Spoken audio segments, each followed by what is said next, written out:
you sitting comfortably? Then I will begin. Once there lived a beautiful young girl who was loving and kind. But one sad day her mother died and her father married again because he was so lonely. The woman he married had 2 ugly daughters who, like their mother, were bad-tempered and selfish. They made their stepsister's life as miserable as they were jealous of her beauty and her kind ways. The 2 sisters bullied their stepsister and enjoyed ordering her to do tasks like cooking and cleaning for them.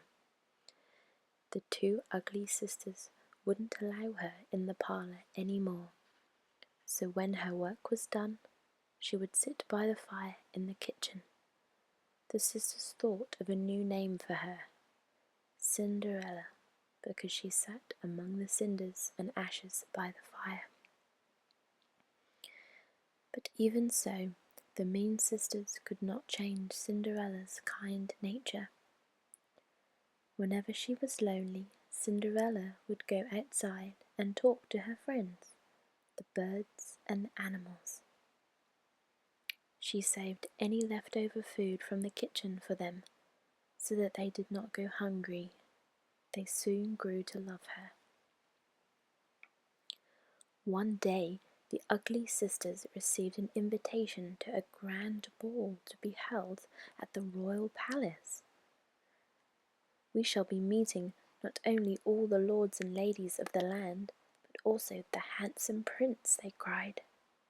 We must both have new dresses, they decided, even though they had many dresses in their wardrobes to choose from. When the great day arrived, the 2 sisters took hours and hours getting ready for the ball. Poor Cinderella had to iron their dresses, arrange their hair and makeup many times until everything was just to their liking. At last it was time for them to go. Their carriage arrived and Cinderella waved them goodbye. How she wished she could go to the ball.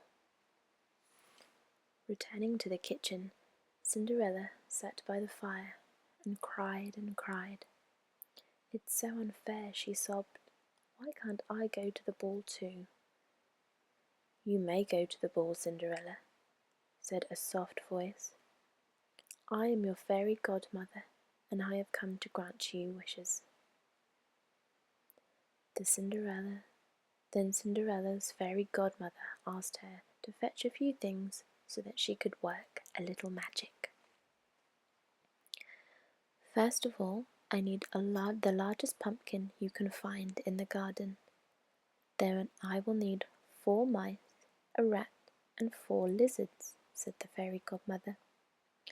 Cinderella returned from the garden with the things and placed them on the floor in front of her fairy godmother. Immediately, the pumpkin turned into a golden coach, and the mice into 4 prancing horses. The rat, who was now a coachman in a blue vest, was driving the coach, and the lizards were the footmen. But I don't have a ball gown, only these rags. How can I go to the ball dressed like this? Asked Cinderella. In an instant, her ragged clothes were changed into a shimmery silk gown. Her hair was held in place by diamonds, pearls, and delicate flowers, and on her feet were a pair of tiny glass slippers. Her friends, the birds and the animals, gathered round and admired Cinderella. You must remember to return to your carriage before midnight. If you don't, everything will change back into what it was before, and you will be dressed in rags again. Cinderella's fairy godmother warned. Now go, enjoy your evening, my dear, and just remember what I said. Cinderella thanked her kind fairy godmother and stepped into the coach. The footman closed the door, and the carriage took Cinderella to the palace. When she arrived, the golden coach caused quite a stir among the guests. Everyone wanted to know who the mystery princess was. She looked so beautiful, all eyes were on Cinderella, including the eyes of the handsome prince. He immediately asked her to dance. He danced with no one else all evening. The ugly stepsisters were so envious of the lovely princess. Cinderella was having such a wonderful evening that she quite forgot the time. She had never known such happiness. That is, until she heard the palace clock strike midnight. She fled from the prince's arms and down the palace steps as fast as she could. On the way, she lost one of her glass slippers, but she was in too much of a hurry to go back for it. But Cinderella was too late. All that was left of her golden coach and 4 prancing horses was a large pumpkin and a few lizards and mice. As she looked down, she noticed that her ball gown had turned to rags once more. The next morning, the ugly stepsisters told Cinderella of a princess who had danced all night with the prince, and how she was suddenly left when the clock struck midnight. "The prince's heart is broken," said one sister. "He didn't dance with anyone after she left," said the other.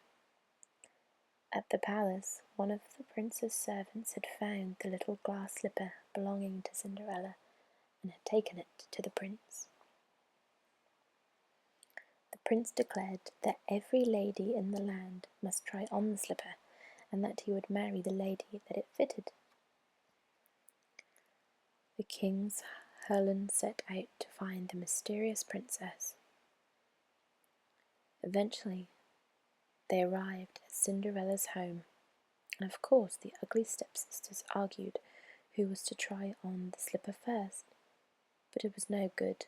Neither sister could wear the slipper, as their feet were far too big. Then they spotted Cinderella, who was watching from a distance. "You too must try on the slipper," they said. "It won't fit Cinderella," laughed the sisters, but they soon stopped laughing when it fitted her perfectly. "It fits!"